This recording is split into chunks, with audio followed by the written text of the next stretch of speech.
I noticed something on Google Maps. When I zoomed in, it kind of looked a little bit like a car. I got the text message from Erica, and there was a skeletal remains of a person inside of the car. Yes, it's gotta be. Tonight, a 22-year-old case of a missing man, one step closer now to being solved thanks to Google Maps. 22 years, the bones were still intact, still in the seatbelt. That's crazy. Google are solving a 22-year-old missing case. The facts around this case are pretty bizarre. My name is Enhypen, and I found a dead body using Google Maps.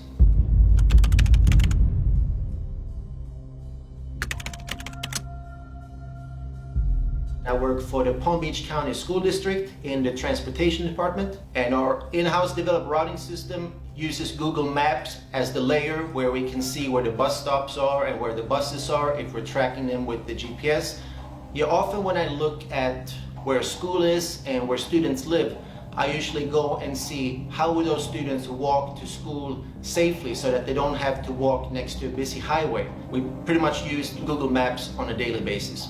I got an email from the principal at Polo Park Middle. The school name Polo Park rang a bell. That was the school that my ex-girlfriend's two daughters used to attend. We're in a relationship for a few years. I would say we keep in touch. So when I looked on the Google Maps to see where Polo Park Middle was, I noticed that it was very, very close to where Erica's house was. When I was kind of pretending to walk from Polo Park Middle to Erica's house, I noticed something on Google Maps in the man-made lake.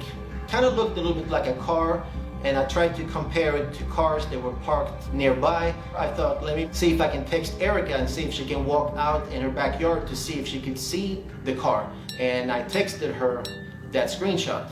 And he just said something funny, like, are you hiding cars in your backyard?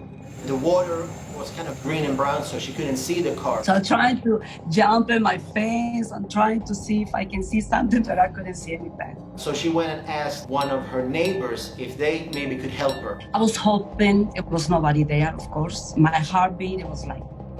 I got the text message from Erica, and she had even added a little video where she showed they had actually pulled the car out of the canal. There was a skeletal remains of a person inside of the car. The bags are open, yes. Yes, it's gotta be. Erica texts me and says that the police wants to talk to me. Of course, they asked me who gave me those pictures, and they asked me for the number. But I just explained that I got the email from the principal, and the police, they just were happy that I discovered the car. And Erica also sent me a link to a website that had information about people that had gone missing or cold case files. It turned out that the man was William Mold, and he was a person that had been missing since 1997. It explained that he had been at a nightclub. He made a call to the girlfriend around 9 p.m. saying that he was coming home. So that was the last time anybody heard from him. At the time, in 1997, that's when they were actually building the whole community that Erica lives in. So it would have been just a complete construction zone. There was nothing in the area.